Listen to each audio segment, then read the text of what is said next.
साल 1990 में अयोध्या में कार सेवकों पर गोली चलाकर राष्ट्रीय स्तर सुर्खियों में आए उत्तर प्रदेश के पूर्व मुख्यमंत्री मुलायम सिंह यादव अब इस दुनिया में नहीं रहे। मुलायम के निधन की खबर सुनकर उनके विरोधी नेता भी शोक जता रहे हैं। अयोध्या गोलीकांड के बाद मुलायम सिंह यादव मुसलमानों के बड़े हीरो के रूप में उभरे थे, जबकि हिंदू संगठनों ने समाज में उनके खिलाफ नफरत फैलाई थी। उन्हें मुल्ला मुलायम और मौलाना मुलायम कहा जाने लगा। वहीं दूसरी ओर सोशल मीडिया पर कुछ कट्टरपंथी मुस्लिम उनके जाने का जश्न मना रहे हैं। फेसबुक पर अली सोहराब नाम के एक शख्स ने लिखा, मुलायम सिंह यादव अब इस दुनिया में नहीं रहे। इसके साथ उसने #FNJ भी लिखा है, यानी फी नारे जहन्नुम। जिसके बाद पोस्ट को देखते ही देखते फेसबुक पर कट्टरपंथी मुस्लिमों की मानो खुशी का ठिकाना ही नहीं रहा। ज्यादातर ने इस पोस्ट पर लाफिंग इमोजी बनाया है। मोहम्मद शाहिद नाम का एक यूजर पूछता है कि ये FNJ क्या है। इस पर सलाफी नाम का यूजर कहता है कि फी नारे जहन्नुम। इसके अलावा ये लोग मुलायम सिंह यादव को काफिर बताकर उनके निधन की खबर वाली फेसबुक पोस्ट पर लाफिंग रिएक्शन दे रहे हैं। बता दें कि 2 नवंबर 1990 को अयोध्या में रामधुन में राम भक्तों पर फायरिंग हुई थी। अयोध्या की गलियों में राम भक्तों को दौड़ा दौड़ा कर निशाना बनाया गया था।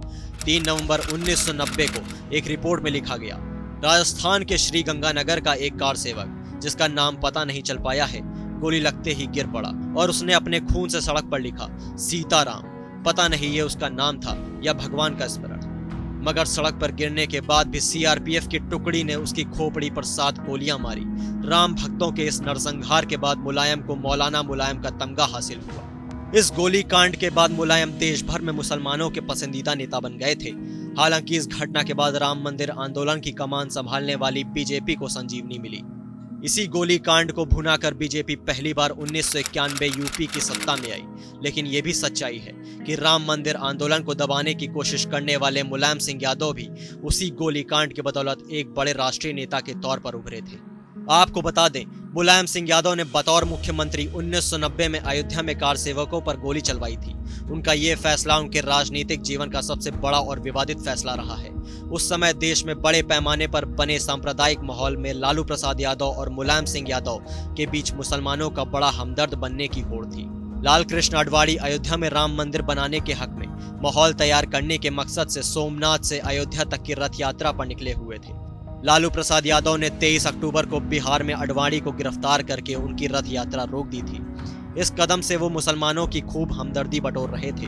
आडवाणी की गिरफ्तारी के बावजूद 30 अक्टूबर को कार सेवा करने के लिए अयोध्या में लाखों कार सेवक जुट गए थे।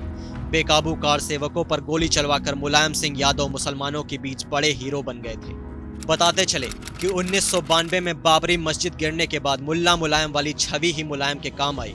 उन्होंने बसपा के साथ गठबंधन करके 1993 के विधानसभा चुनाव में बीजेपी को पटकनी दे दी थी, जिस दौरान ये नारा खूब उछला था, मिले मुलायम काशी राम, हवा में उड़ गए जय श्री राम।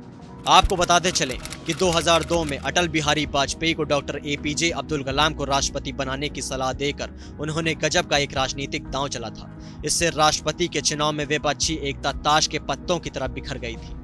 वहीं जब 2019 के लोकसभा चुनाव में समूचा विपक्ष एकजुट होकर PM मोदी को हराने की कोशिश कर रहा था, तब मुलायम सिंह यादव ने लोकसभा के आखिरी सत्र के आखिरी दिन मोदी को दोबारा प्रधानमंत्री बनने का आशीर्वाद देकर सबको चौंका दिया था। Bureau report, News 1 India.